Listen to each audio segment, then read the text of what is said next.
Nobody noticed it when it happened. No cameras, no headlines, no breaking news banner. Just a quiet conversation that might end up changing everything. When Jameis Sanders crossed paths with Jameis Winston, it didn't sound like anything special on the surface. A simple request. Look out for my boy. But what followed wasn't casual. It wasn't symbolic. And it definitely wasn't normal NFL mentorship. Because Winston didn't just nod and move on. Behind the scenes, something much bigger was already in motion. Text messages, voice notes, long conversations about leadership, pressure, and what it actually means to survive as a quarterback when the lights get hot. And at the center of it all is Shedeur Sanders, a player some people still don't know how to evaluate, and others are already betting everything on. Here's the part that should make you pause. This wasn't Winston being friendly to a younger guy. Reports suggest this was structured, intentional, almost like a private development program running parallel to the league itself. While the media debates arm talent, confidence, and narratives they don't fully understand, Winston has been focused on something else entirely, turning Shedeur into what he calls a CEO quarterback. Not just someone who throws touchdowns, someone who commands rooms, someone who understands the mental chess match before the ball is even snapped. Someone built to handle criticism, expectations, and the kind of pressure that's broken far more talented players in the past. And while fans argue online, something interesting has been happening inside NFL circles. Defensive stars are paying attention. Locker rooms are responding differently. And whispers are starting to surface that this situation is not what it looks like on the outside. Because if this mentorship is real, and all signs suggest it is, then this isn't just about one rookie learning from a veteran. This could be the missing piece Cleveland has been searching for over decades. But what Winston is really teaching Shedeur, and why players around the league are already buying in, that's where this story takes a sharp turn. What makes this moment different is how intentional it was. When Jameis Sanders asked Jameis Winston to look out for his son, this wasn't a random favor between football guys. Jameis doesn't move like that. He's strategic. He understands how narratives are built, how careers are shaped, and how quickly young quarterbacks can get swallowed by expectations. So when he made that request, it carried weight. And Winston understood it immediately. This wasn't about hype or optics. Winston didn't respond with a public quote or a social media post. According to what's been shared, he responded with action. Phones came out. Messages were already sent. Conversations were already happening. This wasn't a call me if you need something situation. This was ongoing contact, constant check-ins, and real guidance from someone who's already lived through the exact storm Shedeur is about to walk into. That's important because Winston knows what it's like to be labeled early. He knows what happens when expectations get louder than development. He's been praised, criticized, doubted, and dissected on national television. And that experience, that's the part you can't coach from a playbook. What's quietly happening here is a transfer of survival knowledge. Winston isn't just talking mechanics or game film. He's talking about how to handle bad games without spiraling. How to lead grown men when you're the youngest voice in the room. How to separate media noise from locker room reality. These are the lessons quarterbacks usually learn after they've already taken hits mentally and physically. And here, where it gets interesting. Winston didn't wait for Shedeur to struggle before stepping in. He didn't wait for a controversy or a rough stretch. This mentorship started early, before the pressure fully arrived. That timing matters more than people realize. Because once the league starts forming opinions, it's hard to change them. But Winston is trying to get ahead of that curve. And what he does next takes this relationship far beyond simple advice. This is where the story shifts from mentorship to something far more calculated. Because Jameis Winston didn't just give Shedeur Sanders encouragement or surface-level wisdom. Reports suggest he opened up his entire process.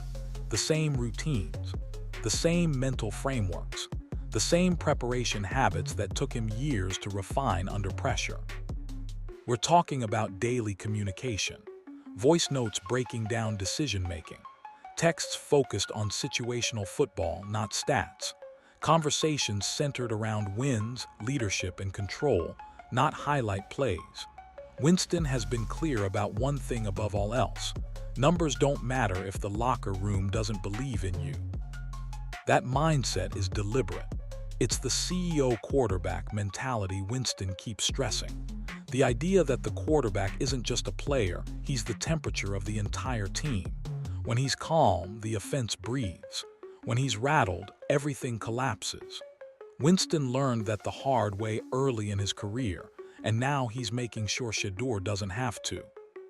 And then came the part most people didn't expect. Winston didn't keep these resources to himself. He brought another voice into the picture, a quarterback coach who's been instrumental in his own development. Instead of protecting his inner circle, Winston connected Shedeur directly. No filters, no middleman, just access. Think about what that means. Most young quarterbacks don't get this level of support until they've already failed once or twice. They don't get veteran-backed structure until their confidence has been tested. Shedeur is getting it before his first true NFL storm even hits. That's not accidental, that's acceleration. While fans argue about readiness and media personalities debate ceilings, Winston is quietly helping Shedeur build something far more valuable than arm talent, a mental foundation designed to last.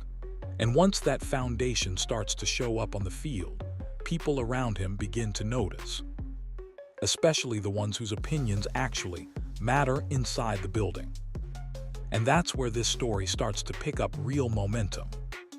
The first real signal that this wasn't just hype came from the defense, and not just any voices, the ones who see everything. When Myles Garrett started reacting the way he did, people inside the league took notice. Defensive stars don't hand out praise easily, especially to young quarterbacks who haven't proven anything yet. They've seen too many come and go. But there was one play that shifted the tone completely. The pocket broke down, the kind of moment where young quarterbacks usually panic, force something, take a sack, live to fight another down. Instead, Shedeur stayed composed. He let the ball go before it even looked like anyone was open. From the sideline, Garrett's reaction said everything: confusion first, then disbelief, then respect. Because the throw wasn't just completed, it was placed perfectly. The kind of ball only quarterbacks with supreme confidence and processing speed attempt. And that's when Garrett said it out loud. Not many guys in the league can make that throw. Not veterans, not prospects, not many at all. That's a big deal. When the face of your defense recognizes something special before the stat sheets do, it changes how the locker room feels. It changes how practices feel. It changes how teammates respond when you speak up. And that's the part fans never see. This is where Cleveland Browns enter the conversation in a serious way. This franchise has lived through false hope at quarterback for decades. Talent without leadership. Arm strength without stability. Every version of almost. So when a defensive cornerstone reacts like that, unprompted, it's not about one throw. It's about projection. It's about seeing what someone could become. And remember, this is happening while Winston is still working behind the scenes, while the mentorship is still quiet, while the structure is still being built. The foundation is already starting to show cracks of something different. But talent alone doesn't protect a quarterback from narratives. And the loudest ones were still coming. If Myles Garrett represented respect on the field, Denzel Ward became the voice that shut down the noise off it. Because while fans and media personalities were busy pushing labels, something very different was happening inside the locker room. The whispers about Shedeur being too young, too confident, or not ready weren't lining up with reality, and Ward made that clear. Ward didn't dance around it. He called the narrative wrong, flat out. He pointed out that most of the criticism was coming from people who had never shared a locker room with Shedeur, never practiced with him, never heard him speak when things weren't going well. According to Ward, What those people didn't see was a quarterback who was vocal, intelligent, and willing to hold teammates accountable, even as the youngest guy in the room. That last part matters more than fans realize. Quarterbacks don't earn respect by being quiet. They earn it by being honest, by calling things out, by correcting mistakes and still standing next to you when a play goes wrong. Ward framed it perfectly. That's exactly what you want in a leader. Someone who isn't afraid to speak up but isn't afraid to take blame either. And coming from Ward, that carries serious weight. He's seen multiple quarterbacks cycle through Cleveland. He's watched different personalities try to lead, try to fit in, try to survive. So when he publicly vouches for a young quarterback who hasn't even officially taken control yet, it signals something deeper than optimism. It signals belief. This is also where the Winston mentorship quietly shows its influence, because leadership like that doesn't just happen naturally. It's learned, it's practiced, it's reinforced. And while critics see confidence and call it arrogance, veterans inside the building see preparation and purpose. Shedeur isn't trying to be liked, he's trying to win, and real players respect that difference. What's forming here is rare. Defensive leaders backing a young quarterback early, veterans protecting him from unfair labels, a locker room willing to grow with him instead of waiting for him to fail. And when you combine that with a veteran mentor who's already lived through the worst of the spotlight, that's when this stops looking like coincidence and starts looking like a plan. This is why Jameis Winston matters so much in this equation. He's not guessing what Shedeur is about to face, he's already lived it. The pressure, the labels, the instant expectations, being crowned one moment and questioned the next. Winston knows how fast the league can build you up and tear you down, especially when you're a quarterback people love to debate. That experience is exactly what makes this mentorship different. Winston isn't talking from theory, he's talking from scars. He understands how one bad stretch can shift public perception, how confidence can get mistaken for ego, and how quickly a young quarterback can start pressing when the noise gets loud. So instead of waiting for those moments to happen, he's preparing Shedeur for them in advance. That's the part most fans overlook. From what's been shared, Winston has been stressing emotional control just as much as football IQ, how to respond after a bad series, how to carry yourself when the media narrative flips overnight, how to stay the same guy when praise disappears. These are the lessons that don't show up on film, but they decide careers. And Winston isn't hovering or preaching. He's guiding, letting Shedeur ask questions, letting him process situations before they become problems. That's the difference between a mentor who wants credit and one who actually wants results. This is also why the CEO quarterback label keeps coming up. Winston isn't trying to mold Shedeur into a carbon copy of himself.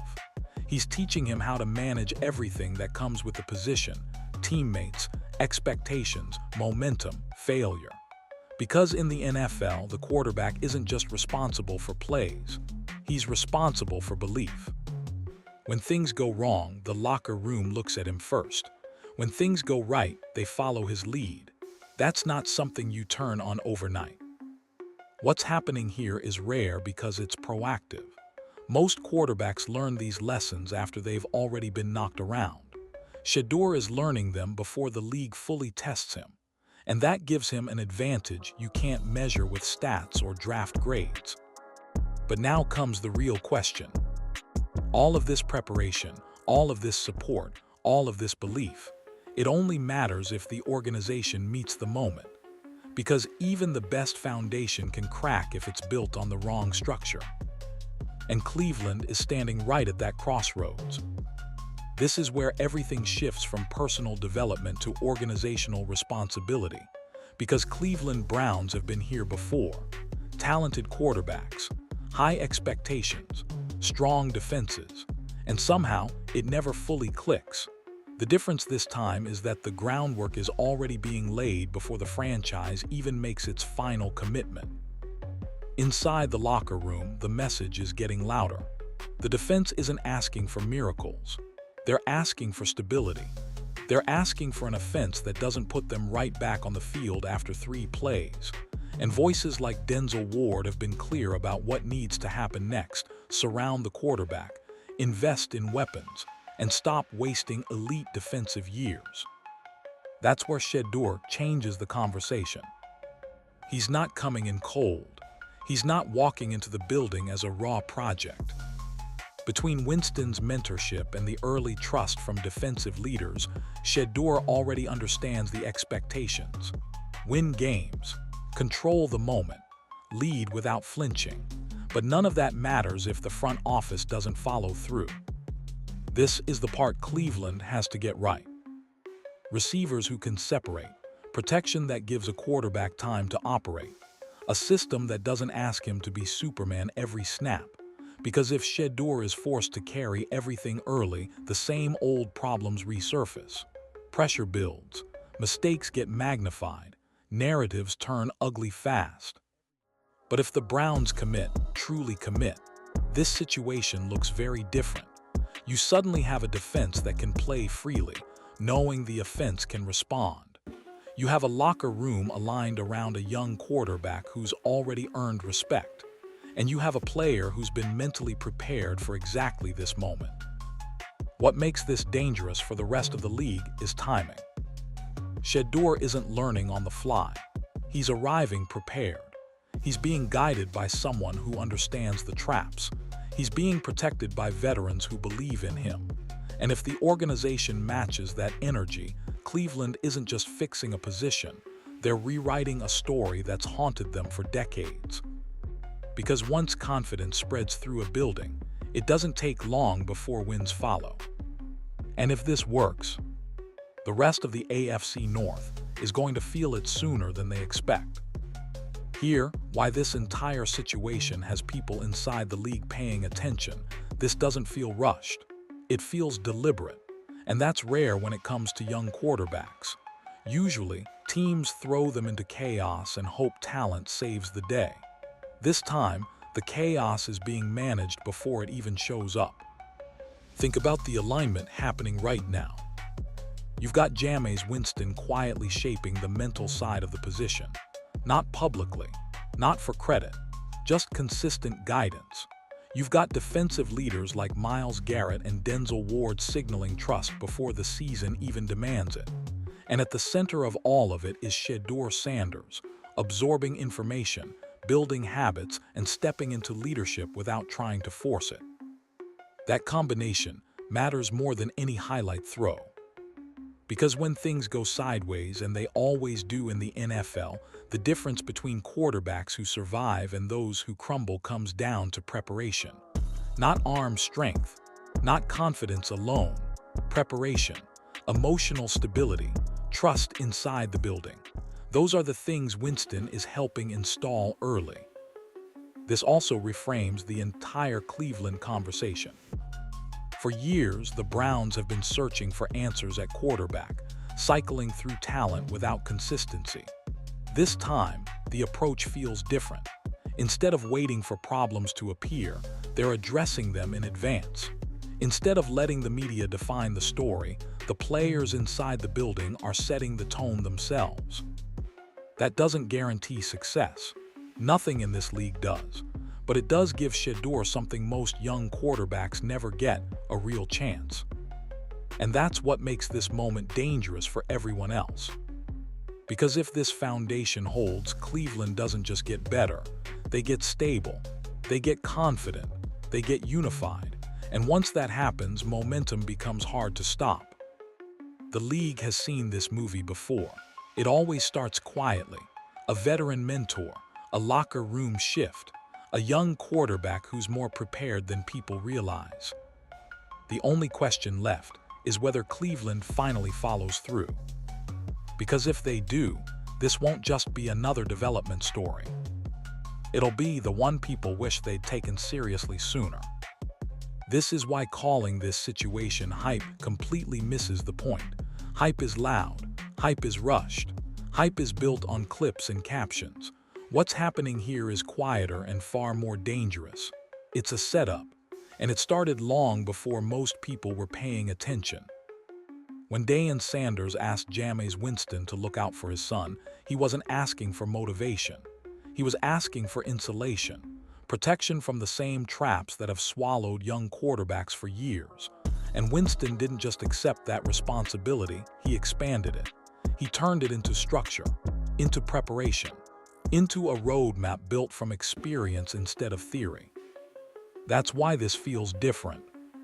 Shedeur Sanders isn't walking into the league blind. He's walking in informed. He understands what pressure looks like before it hits. He understands leadership isn't about being liked. He understands wins matter more than numbers. And most importantly, he understands that the quarterback position is about controlling chaos, not reacting to it. The locker room sees it. Defensive leaders see it. Veterans see it. That doesn't guarantee success, but it does change the odds, because belief inside a building matters more than opinions outside of it. And right now, the belief is coming from the people who actually share the field. For Cleveland Browns, this is a fork in the road. They can treat this like every other quarterback chapter, rush it, mismanage it, and let noise dictate decisions. Or they can recognize what's already forming and commit to it fully. Protection, weapons, stability, patience. Because if they get this right, they're not just fixing a position. They're breaking a cycle that's haunted the franchise for decades. And here's the part nobody wants to admit yet. If this works, it won't look dramatic at first. It'll look boring, controlled, confident. Then the wins will start stacking.